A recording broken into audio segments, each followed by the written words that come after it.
Human civilization runs on an invisible operating system of shared narratives. These are the stories that dictate laws, mobilize armies, and define the moral compass for billions of people over millennia. We rarely pause to examine how those foundational texts were actually constructed. When you trace the historical record, a pattern emerges. The people holding the pen to write the sacred scriptures are often the exact same people holding the swords to enforce them. We are going to look past the theology and examine the raw mechanics of narrative architecture. This is an investigation into how the Roman Empire, faced with a fracturing population, engineered a universal God to command absolute obedience from its subjects. To understand why Rome required a new psychological weapon, we have to look at the sheer chaos of first-century Judea. The region was a blood-soaked war zone. Militant Jewish rebel factions, suffocating under Roman taxation, were eagerly anticipating a prophesied warrior Messiah, an anointed military leader destined to arrive with divine backing and slaughter the occupying Roman legions. In the year 66 CE, the Jewish rebels actually managed to defeat the local Roman forces.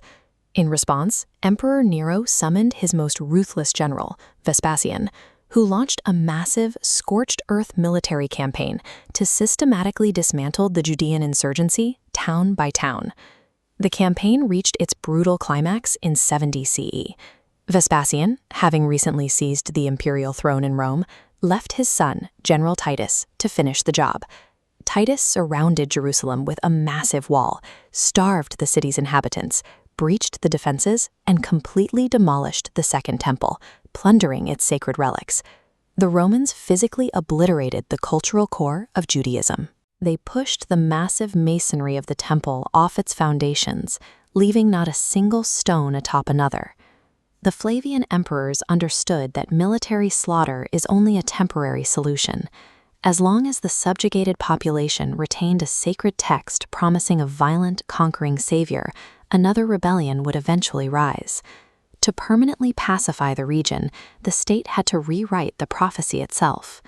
A radical historical theory suggests the Flavians, working alongside a syndicate of wealthy, Romanized Jewish intellectuals, authored a psychological counternarrative.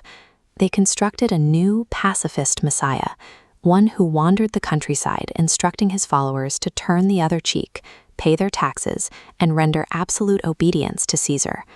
This visual timeline demonstrates the sophisticated literary technique known as typology.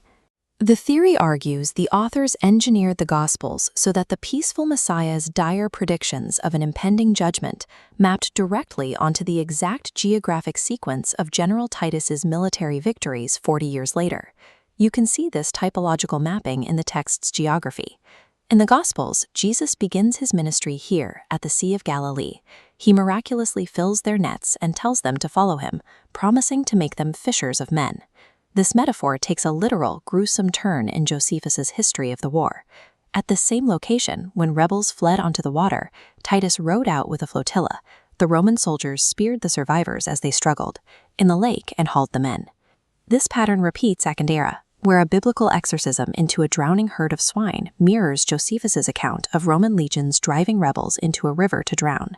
The sequence of geographical and structural overlaps suggests a deliberate satirical parody.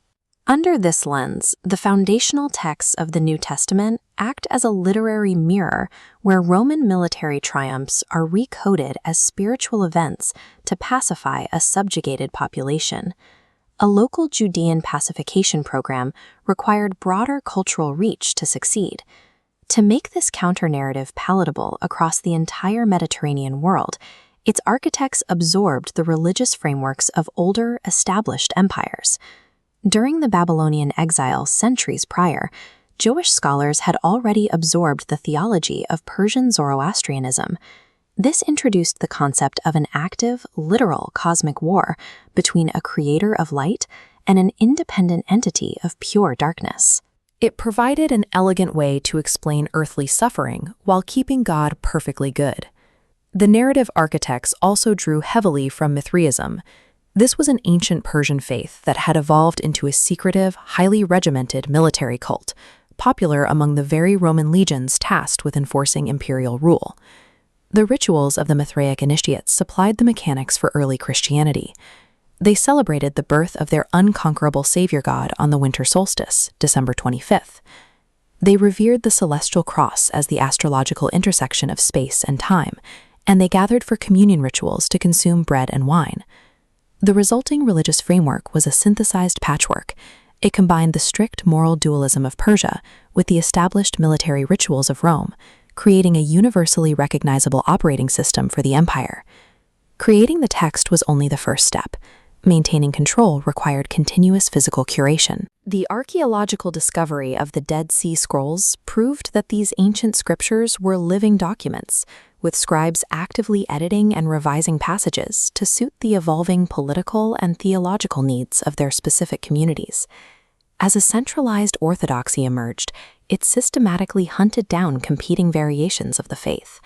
Authorities actively destroyed the scriptures of groups like the Gnostics, who prioritized direct, personal, mystical experiences and rejected a rigid hierarchy of institutional bishops. Control was also exerted through subtle linguistic choices. When scribes translated the Hebrew scriptures into Greek in Alexandria, they encountered a Hebrew word simply meaning a young woman of childbearing age.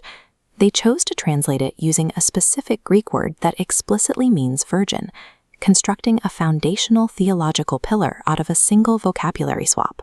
The leather-bound volume sitting on a desk today is the survivor of a centuries-long textual battlefield. It was curated, repeatedly mistranslated, and heavily filtered to consolidate institutional power. By the early 4th century, the Roman Empire was fracturing under the weight of civil wars and invasions. Emperor Constantine, a brilliant and ruthless politician, needed a unifying cultural glue to hold his vast territory together. He looked to the highly organized, empire-wide network of Christian bishops. But the religion itself was tearing apart over intense debates regarding the exact nature of Christ's divinity.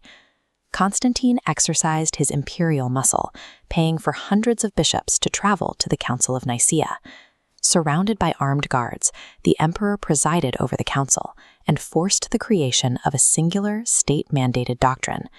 This flowchart illustrates the political genius behind enforcing the doctrine of the Trinity. By legally declaring that the Father and the Son were of the exact same substance, a perfectly unified, indivisible Godhead, Constantine eliminated the theological justification for a divided hierarchy. These theological disputes over the essence of God functioned as a constitutional framework for the empire. By codifying an indivisible Godhead, the empire established a religious mirror for its own centralized autocratic government.